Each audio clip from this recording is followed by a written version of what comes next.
Hello my dear students, good evening, welcome to lucky education. Chapter number 10 the tribute आपका चल रहा है। Last video lecture में हो सकता है कुछ एक आध वर्ड मीनिंग आपके सामने आया हो। एक वर्ड मीनिंग में आपको वर्ड मीनिंग था, रिपीट कर देता हूँ। एक आया था आपका the same bus was there inspiring in the tile. यहाँ पर टाइल का अर्थ आप लिख सकते हैं, शायद आपने आइडिया नहीं लगा हुआ आपको। टाइल का मतलब होता है सुखमयी, आनंददायक जो अनुभूति होती है, तो आप इसको नोट कर लें। Tile the old familiar feeling, वो पुरानी जो स्वाभाविक जो परिचित जो मेरी जो भावना थी, सुखदाई। टाइल का मतलब सुखदाई, द ओल्ड फैमिलियर फीलिंग, ठीक है ना। तो लाइन में रिपीट कर देता हूँ। I left for my village, मैं अपने गाँव के लिए रवाना हो गया। द सेम बस, ठीक वही वाली बस थी। वॉज देयर, वहाँ पर मौजूद थी। इंस्पायरिंग, वो मुझे एक तरीके से प्रेरित कर रही थी। इन टाइल, किस रूप में? एक सुखमयी रूप, एक सुखदायी या सुखमयी रूप में। द ओल्ड फैमिलियर फीलिंग, जो मेरी पुरानी जो परिचित जो यादें, जो भावनाएं थी, जो यादें थी उनकी ओर वो इशारा कर रही थी। I rushed to occupy the seat, ठीक है ना। यहाँ से मैंने स्टार्ट कर दिया था, आगे क्लियर था आपका पूरा। अब मैं स्टार्ट कर रहा हूँ, देखें ज़रा किस तरीके से वो गाँव पहुँचा। आई बोर्डेड द बस, मैं बस में रवाना हो गया, सवार हो गया। कलेक्टिंग द ब्रीफ केस, अपने ब्रीफ केस को मैंने उठाया। And the content of the soiled packet, और जो गंदा पैकेट था, धूल से जो गंदा हो गया था पैकेट, उसके जो कंटेंट थे, उसकी जो सामग्री थी, उसको भी मैंने उठाया। बियरिंग अ सेमलेस स्माइल, किसका सामना करते हुए? अ सेमलेस स्माइल, एक शर्मनाक जो मुस्कुराहट थी। फॉर द क्लीनर, जो सफाई करने वाला था। And the conductor of the bus, और जो बस का जो परिचालक था। इन दोनों का जो शर्मनाक, जो सेमलेस स्माइल थी, जो शर्मनाक स्माइल थी, मुस्कुराहट थी, उसको बर्दाश्त करते हुए मैं बस में सवार हो गया। It was 5 in the evening, शाम के 5 बजे थे। व्हेन आई गॉट डाउन, जब मैं बस से नीचे उतरा। I had written beforehand, मैं पहले ही समय के बारे में लिख चुका था, पत्र में पहले ही भेज चुका था कि मैं कब आऊँगा वहाँ पर। My elder brother was there to meet me at the bus stop, मेरे जो बड़े भाई थे वो वहाँ पहले ही पहुँच चुके थे मुझसे मिलने के लिए। कहाँ पर? बस स्टॉप पर। ही अपीयर्ड अ लिटिल टायर्ड, वो थोड़े से थके हुए से नज़र आ रहे थे। एंड बॉर्न आउट, और थोड़े दुबले पतले भी नज़र आ रहे थे। Give that briefcase to me, ये ब्रीफ केस मुझे दे दो। लाइन समझना जरा ध्यान से। Give that briefcase to me, ये ब्रीफ केस मुझे दे दो। दैट मस्ट बी हैवी, वो काफ़ी भारी होगा। He almost snatched it away from me, उन्होंने वो सूटकेस था वो लगभग मुझसे छीन ही लिया था। I forgot even to touch his feet, मैं उनके पैर छूना भी भूल गया था। यहाँ तक कि मैं उनके पैर छूना भी भूल गया इस आपाधापी में। जल्दी से उन्होंने जैसे कहा सूटकेस मुझे दे दे, बहुत भारी है, इसको मैं लेके चलता हूँ। तो ये जो प्रोसेस था, जब उनसे मुलाकात हुई तो मैं उनके पैर छूना भी भूल गया। This had never happened earlier, इससे पहले ऐसा कभी भी घटित नहीं हुआ था। This had never happened earlier. He was walking in front of me, वो मेरे आगे आगे चल रहे थे। We were walking on the village road, हम गांव की सड़क पर आगे बढ़ रहे थे। Dusty and ever the same, धूल भरी और आज भी वैसी की वैसी थी जैसी पहले हुआ करती थी। I was usually crossing the street along to go to a teacher, I was usually crossing, मैं अक्सर गुजरता था, अक्सर पार करता था। द स्ट्रीट, गली को पार करता था। Along to, go to a teacher, अपने अध्यापक के पास जाने के लिए। इन द इवनिंग, खास करके शाम के समय मैं अपने अध्यापक के पास जाने के लिए मैं अक्सर उस गली को क्रॉस करता था, पार करता था। फॉर ट्यूशन, काहे के लिए? क्योंकि मुझे उनसे वहाँ पर ट्यूशन पढ़ना होता था। आई वॉज जनरली लेट, मुझे अक्सर देरी हो जाती थी। एंड डार्क, मुझे देरी भी हो जाती, it was generally late and dark, मुझे देर हो जाती थी और अंधेरा भी हो जाता था। When I return from my studies, जब मैं अपना पढ़ाई वगैरह पूरी करके लौटता था तो देरी भी हो जाती थी और अंधेरा भी हो जाता था। अनफेलिंगली, बिना रुके, बिना चूके। My elder brother would be there to escort me, मेरे बड़े भाई बिना चूके हमेशा वुड बी देयर, वहीं पर आप पहुंच जाते थे। टू एस्कॉर्ट मी, मुझे साथ लाने के लिए। बैक, वापस घर साथ लाने के लिए मुझे वहाँ पर बिना चूके पहुंच जाया करते थे। Back home test, escort me back home test. तो कहने का मतलब क्या है कि unfailingly my elder brother would be there to escort me back home test. I should be frightened, कहीं ऐसा नहीं हो कि मैं डर ना जाऊं। ये लिखा हुआ है इसमें होम, लीस्ट होगा ये थोड़ा गलत हो गया है। लेस्ट आई शुड बी फ्राइटेंड, कहीं ऐसा नहीं हो कि मैं डर ना जाऊं, इसको करेक्ट कर लेंगे। He would carry the lantern, वो लालटेन लेकर आते थे। माई बैग, वो क्या क्या लेकर चलते थे? He would carry the lantern, लालटेन लेते थे। माई बैग ऑफ बुक्स, किताबों से भरा मेरा बैग। एंड नोट्स, और जो मेरे नोट्स होते थे इन सबको वो लेकर चलते थे। मेरा बैग भर जाता था, बुक्स थी, नोट्स थे। I had to follow him to do so, मुझे क्या करना पड़ता था? फॉलो हिम, मुझे उनका अनुसरण करना पड़ता था। टू डू सो, ऐसा करने के लिए मुझे उनका अनुसरण करना पड़ता था। If I lagged behind he would ask, यदि मैं पीछे रह जाता तो वो मुझसे पूछते वाई, क्यों, क्या हो गया? यू आर परहैप्स टायर्ड, लगता है तुम थक गए हो। कम होल्ड माई हैंड, चलो मेरा हाथ पकड़ लो। एंड वॉक विद मी, और मेरे साथ चलो, वो ऐसा मुझसे कहते थे। He sometimes use to carry me on his shoulder, कभी कभार तो वो मुझे कंधों पर बिठाकर लेकर चलते थे। While going to the fields, जब वो मुझे खेतों में ले जाते थे। फॉर अ स्ट्रॉ, एक सैर कराने के लिए जब वो मुझे खेतों में ले जाते थे तो कभी कभार तो वो मुझे अपने कंधों पर भी बिठाकर ले जाया करते थे।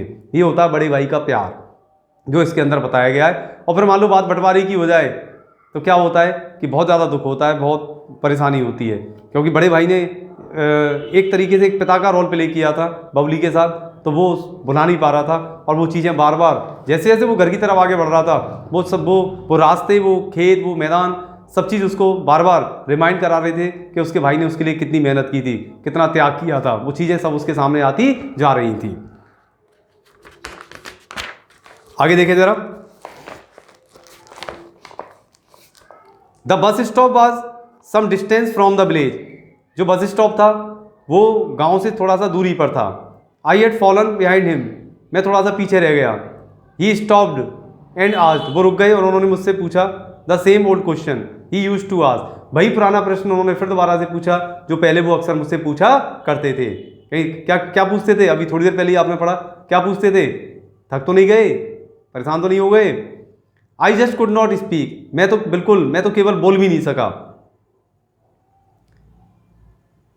The past was sprouting up in me, जो भूतकाल था वो मेरे अंदर अंकुरित हो रहा था। वो भूतकाल मेरे अंदर बार बार अंकुरित सा हो रहा था एक तरीके से। उसकी जो यादें थी वो मेरे अंदर बार बार ताज़ा होती चली जा रही थी भूतकाल की। The childhood days and the days now, वो बचपन के दिन और वो आज के दिन। Time had coagulated for me, समय मेरे लिए ठहर सा गया था। समय जो था, वक्त जो था वो मेरे लिए ठहर सा गया था। आई हैव चेंज्ड, मैं बदल गया हूँ। बट माई एल्डर ब्रदर, लेकिन मेरे बड़े भाई का क्या? Time could not bring him upon him any change, वक्त उनके व्यवहार में कोई भी बदलाव नहीं ला सका था। As in those days he was still walking in front of me, पुराने दिनों की तरह आज भी वो मेरे आगे आगे चल रहे थे, मेरे सामने और मेरे आगे चल रहे थे। कैरिंग माई बैग, मेरा बैग लेकर आगे चल रहे थे। आई फेल्ट सो स्मॉल, आज मैं अपने आप को बहुत छोटा महसूस कर रहा था। हेजिटेटिंगली आई सेड, हिचकिचाते हुए मैंने उनसे कहा, ब्रदर, कि भैया give me that briefcase, ये ब्रीफ केस मुझे दे दो। Let me carry it for a while, थोड़ी देर मैं भी इसको लेकर चलता हूँ। Don't you worry, he said, तुम चिंता मत करो, उन्होंने कहा। It is heavy and you are tired, ये भारी है, तुम थक गए हो। Let me quicken our steps, चलो थोड़ा सा गति को तेज किया जाए, थोड़ा तेज चला जाए जिससे हम घर जल्दी पहुँच जाएँ। You must be feeling hungry, निश्चित रूप से तुम्हें भूख भी लगी होगी।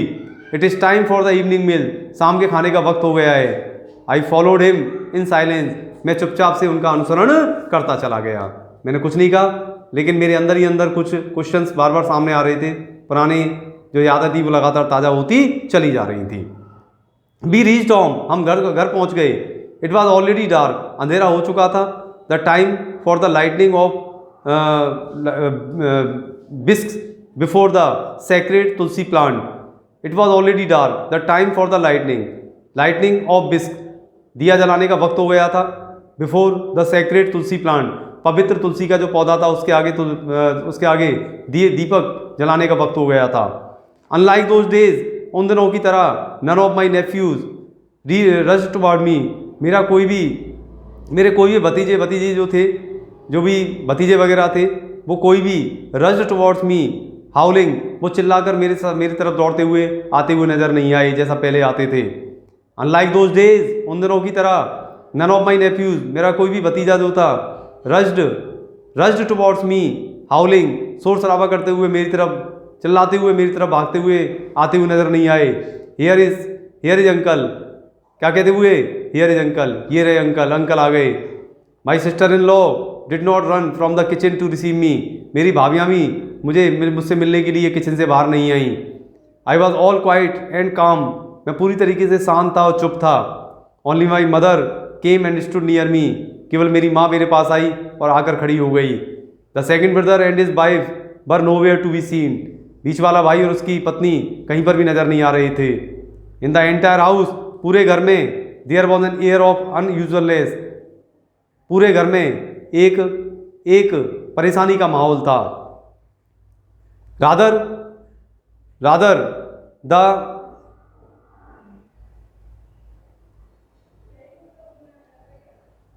एक ये वर्ड है, थोड़ा सा ये मिसप्रिंट हो गया है मेरे में, डलनेस होगा यहाँ तक है।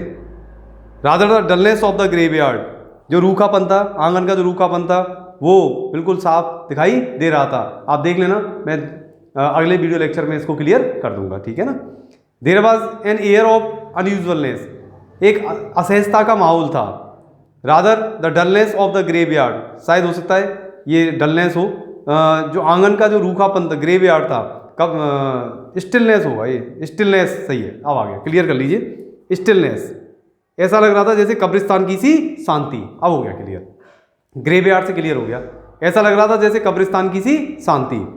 As if the house was preparing for it ultimate collapse, ऐसा लग रहा था मानो जैसे कि द हाउस वॉज प्रिपेयरिंग, जैसे कि घर तैयारी कर रहा था, फॉर इट्स अल्टीमेट कोलैप्स, पूरी तरीके से ढहने की, फाइनली अंतिम रूप से ढहने की तैयारी कर रहा था, ऐसा वहां पर प्रतीत हो रहा था। I try to be normal with everyone, मैंने हर किसी के साथ सहज होने की कोशिश की।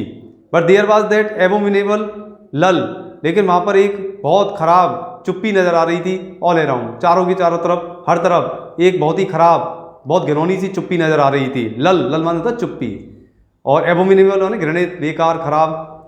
My second brother and his wife, मेरा दूसरा भाई और उसकी पत्नी, in spite of their presence at home, उनके घर पर होने के बावजूद भी, उनके घर में उपस्थिति होने के बावजूद भी, शोड नो इमोशन, उन्होंने कोई भावना नहीं दिखाई।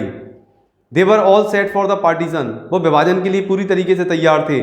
And they cared for nothing else, और इसके अलावा उन्हें किसी चीज़ की कोई परवाह नहीं थी। I could not sleep that night, मैं पूरी रात नहीं सो सका, मैं उस पूरी रात नहीं सो सका। And the following morning passed quite uneventfully, और वो शाम, वो सुबह, अगली सुबह पास्ट गुजर गई क्वाइट अनइवेंटफुली, बिना किसी घटना के, घटना विहीन ही। दूसरी जो सुबह आई, अगली सुबह थी, वो घटना विहीन ही गुजर गई। इट वॉज मिड डे, दोपहर का वक्त था। 7 और 8 पीपल हैड गैदर्ड, 7 या 8 लोग इकट्ठे हो चुके थे। इन आवर कोर्ट यार्ड, हमारे आंगन में इकट्ठे हुए थे। टू सुपरवाइज द डिवीजन, जो बंटवारे का जो एक तरीके से सुपरवाइज करने के लिए, बंटवारे का जो पूरा सुपरविजन करने के लिए, पर्यवेक्षण करने के लिए वो वहाँ पर आ गए थे। वी 3 ब्रदर्स वर प्रेजेंट, हम तीनों भाई उपस्थित थे। Mother was not to be seen anywhere in the vicinity, उस क्षेत्र में माँ कहीं भी नजर नहीं आ रही थी। We were waiting for the final separation, हम अंतिम बंटवारे के लिए क्या कर रहे थे? इंतजार कर रहे थे। As if ready to slice out the flesh of the domestic body, ऐसा लग रहा था मानो जैसे कि हम तैयार थे टू स्लाइस आउट, काटने के लिए, द फ्लैश, मांस को काटने के लिए, काय में से, ऑफ द डोमेस्टिक बॉडी, जो घरेलू हमारा जो हमारा जो एक तरीके से हमारा जो घर था, जो मांस रूपी हमारा घर था, उसमें से हम मांस रूपी टुकड़ा उसमें से काटने के लिए तैयार थे। Which our parents had nourished, जिस मांस रूपी जो हमारा घर था, जिसको हमारे माता पिता ने पोषित किया था, since the day of their marriage, जिस दिन से उनकी शादी हुई उस दिन के बाद से जिस घर को हमारे माता पिता ने पोषित किया था, ऐसा लग रहा था उस घर में से हम मांस रूपी टुकड़े को हम काटने के लिए इंतजार कर रहे थे। डोमेस्टिक बॉडी है यहाँ पर घर, उनका जो मकान था। Flash of the domestic body, घर का मांस, ठीक है, मांस के टुकड़े हम काटने के लिए तैयार थे। एंड देन वी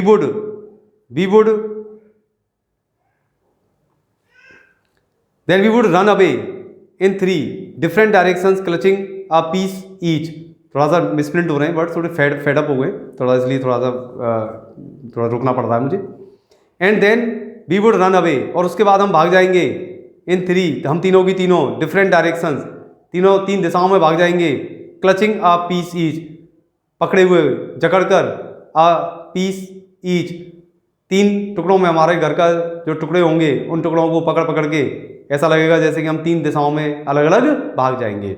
बहुत अच्छा इमोशंस है उसके अंदर, अच्छा लिखा है, अच्छा उसने वो रखा है राइटर ने।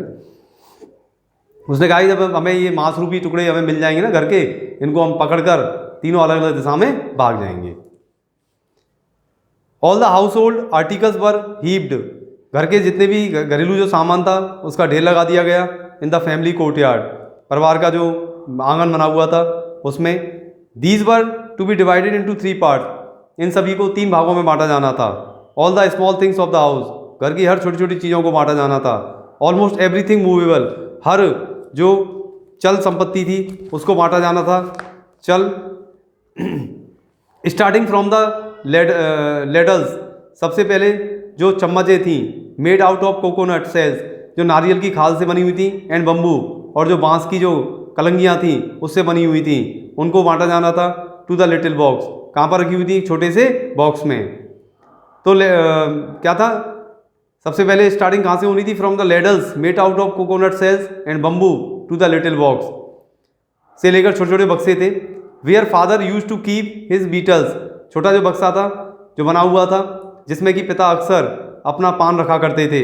The axe and the old radio set too, कुल्हाड़ी, रेडियो सेट भी वहाँ पर हैड बीन प्रोड्यूस्ड, वहाँ पर उपलब्ध करवाए गए थे बंटवारे के लिए। A long list of all the items was made, सभी जो सामान थे, आइटम्स थे, उनकी एक लंबी लिस्ट बना दी गई। नथिंग वाज स्पेयर्ड, कुछ भी नहीं छोड़ा गया। Neither the dhinki wooden rice crusher, धिंकी तक को भी नहीं छोड़ा गया, जो लकड़ी की चावल को कुचलने वाली क्रशर जो थी, चावल को बनाने वाली जो धिंकी थी, उसको भी नहीं छोड़ा गया। Not the little figures of the family idols, ना ही जो छोटी छोटी जो ऑफ द फैमिली आइडल्स, छोटी छोटी जो मूर्तियाँ थीं, परिवार की जो मूर्तियाँ थीं, उनकी छोटी छोटी little figures of the family idols, little figure, छोटी छोटी जो आकृतियों के रूप में क्या थी? ऑफ द फैमिली आइडल्स, जो परिवार की मूर्तियाँ थीं छोटी छोटी, उनकी जो फिगर्स थीं छोटी छोटी संख्या में थी, उनको भी छोड़ा नहीं गया। सबको बंटवारे के लिए वहाँ पर इकट्ठा कर लिया गया। यानी कि और सामान था, सामान के साथ साथ इन जो आइडल्स थी, जो मूर्तियाँ थी, इनको भी बंटवारे के लिए वहाँ पर इकट्ठा कर दिया गया। तो इस तरीके से पूरा बंटवारे का उन्होंने प्लान बना लिया, और प्लान बनाने के साथ साथ उन्होंने, अब ये है जो सोचे वही वाली बात है, वही सोच सकता है। बाकी तो आपको पता ही है कि जो नहीं सोचता वो नहीं सोचता, मैंने पहले भी रिपीट किया था आपके लिए। उम्मीद करता हूँ कि यहाँ तक आपका क्लियर हो गया होगा। अगले वीडियो लेक्चर में आगे हम स्टार्ट करेंगे, तब तक आप इसको यहाँ तक रिपीट कर लो और समझ लो ढंग से। केवल और केवल फीलिंग्स हैं, एक इमोशंस हैं, और ये बताया गया कि बंटवारा कोई ऐसा अपने आप में सॉल्यूशन नहीं है। और यदि प्रेम भाव से यदि संयुक्त परिवार में लोग रहें तो बहुत अच्छा रहता है, उसके बहुत फ़ायदे हैं। यही इस चैप्टर की थोड़ी थीम निकल के आ रही है सामने। एक दुख और परेशानी किसी की, इसके अंदर राइटर ने बड़ा अच्छी तरीके से इसको लिखा है, किस तरीके से कोई आदमी परेशानी में आ जाता है जब कोई इस तरीके का बंटवारा होता है। तो इस तरीके से आपका यहाँ तक मैंने करा दिया। नेक्स्ट वीडियो लेक्चर में फिर मिलेंगे, तब तक आप इसको पढ़ते चलें, समझते चलें, और कोई दिक्कत हो तो मुझसे पूछते चलें। तब तक के लिए आप अपने आप को पूरी तरीके से, मौसम ख़राब हुआ है, घर में ही रहें, संभल कर रहें, सुरक्षित रहें। Thank you.